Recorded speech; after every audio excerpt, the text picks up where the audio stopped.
Alright, welcome to part 8 of the Animatronic Rod Puppet project. We've come on a pretty decent way now since that first video about 7 months ago. But there is light at the end of the tunnel. As you can see, he's lurking there in the background. We'll keep it under wraps until next video because I've got the silicone on there now. But for the time being, let's go through how I made a fur pattern. I've replaced the eyebrow mechanism and I redid my jaw mechanism just to try and make that a bit better. So let's get into it. So here's a clip from part 7 of me constructing the foam body. This is just some typical puppet foam. I just made these patterns, cut them out and fit them around the mechanical torso, and then just had a rough test play to see if all the mechanisms would work, and the movements seemed to be alright, so we're pushing on.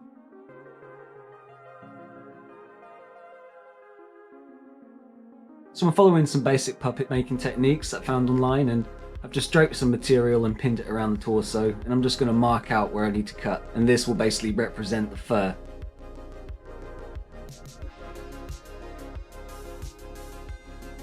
Just some rough guidelines and holes so I know everything lines back up when I take this off, and it leaves me the pattern. Just using some mount spray adhesive to fix this down to some paper so I can cut this out, and I basically need to make a symmetrical pattern. You know, the way I've pinned this and cut this out, typically it's not going to be perfectly symmetrical, so a good little tip I've come across is if you can trace this out onto some card, flip it over, and trace it again, mark out the rough center and try and line things back up that makes the most sense. And then I'm going to use a blue marker and go in between those, and like I said, that should give me the true center of this pattern.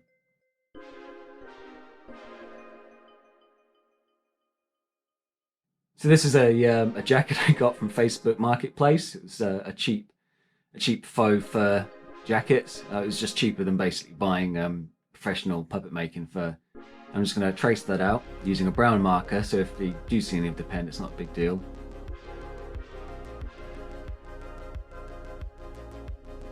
And these pretty sharp razor blades, and I'm just basically lifting the jacket and slowly this blade cuts through this stuff like butter. It took no effort at all.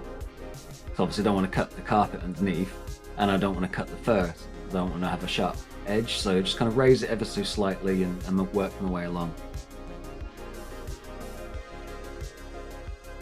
And so I've still retained all those long bits of fur at the edges, so we'll hide that seam.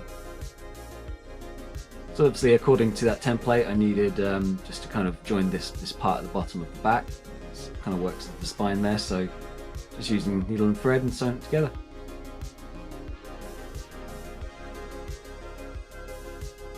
I'm just cutting out some holes here for the arms so this can slot on. It kind of slots on him like a jacket, to be honest.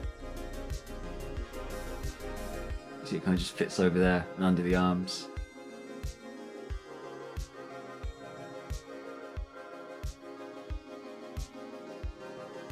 So I'm just using a bit of hot glue and some 1-minute contact adhesive just to start gluing it down in certain areas and getting it fixed to the torso.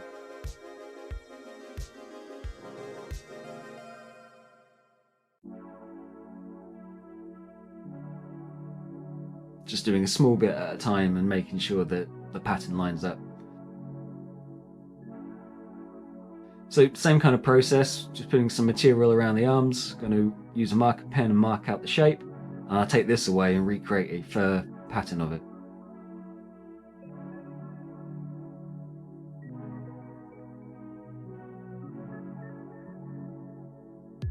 Same process, kind of just lifting it slightly and slicing through. So my arms, I want the hair to be shorter. I mean, it looks like a big ball of hair.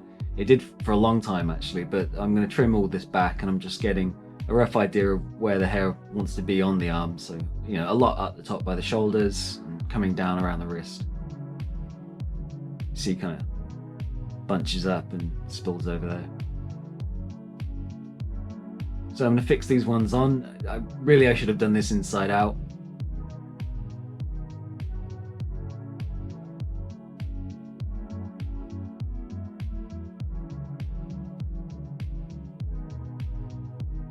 And I'll repeat this same step for both arms and legs.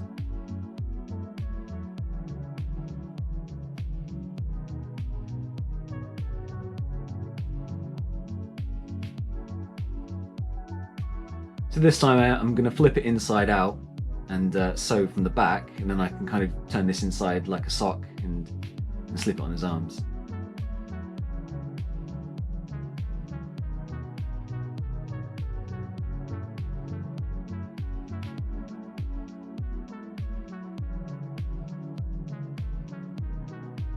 Same with the right, and you can sort of see why I've started trimming before I'm fitting on there. It's just because it looks like a big ball of fur at the minute.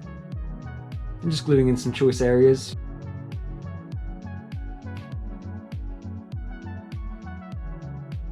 Same with the legs, just turn this inside out like a sock, fit it on there. And it's going to have an aluminium rod with a bit of rubber hose that works with the knee bend that gets popped in there and fits into a socket in the hips. There's his leg. So it's starting to come together. I get a better idea of what I'm looking at now.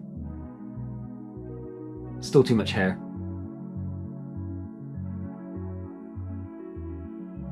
But those arms certainly work fine, and the mechanisms underneath the foam. Yeah, like I said, big ball of fur. I need to trim this guy back. I'm just going to start working it away because I definitely want fur all around the shoulders, down the wrists, because that's where they'll intersect with a silicone hand. But yeah, just need to clear some of it at the back and around the sides. Do a bit of a paint job on here as well. There's some that's going to have silicone skin, so I'm just shaving this way back. So when I finally put some silicone on there, it's not going to have loads of hair bunched up in it.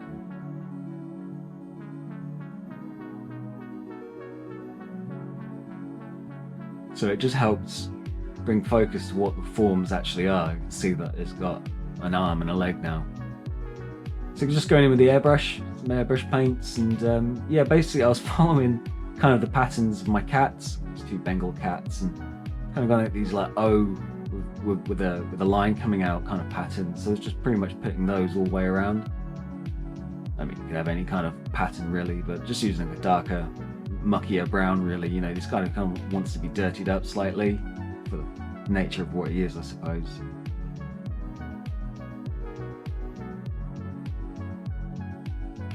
It just helps break up that very basic colour and also give us a slight bit of stripe pattern.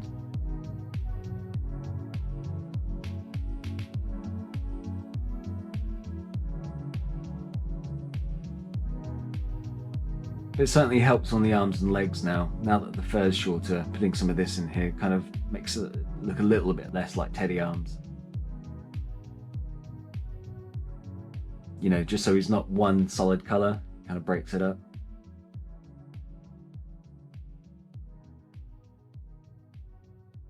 I'll just put a little bit of material to simulate where the belly's going to go. But yeah.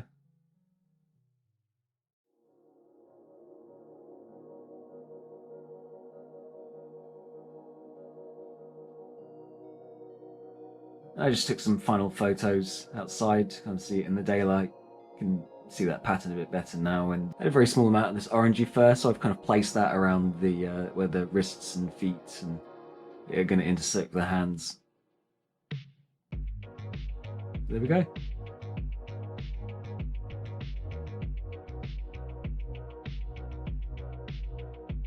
So the jaw mechanism I first showed was like this little hand control, and I've replaced that here with the servo bank. It just sits at the back of the puppet. It just allows me to use a radio controller instead to do the open and close and side to side.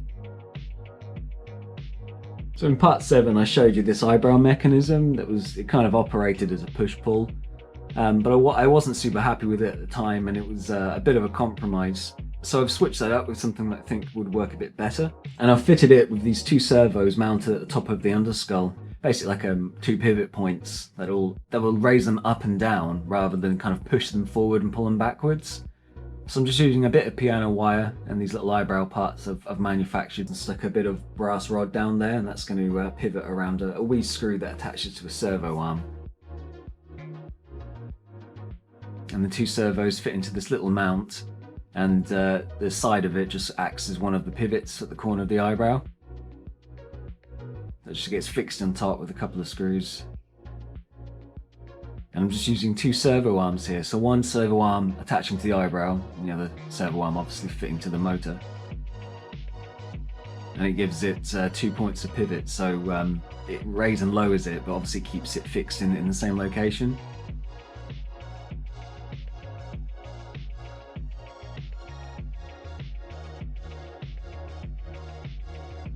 You get a kind of surprised look and angry look, and neutral.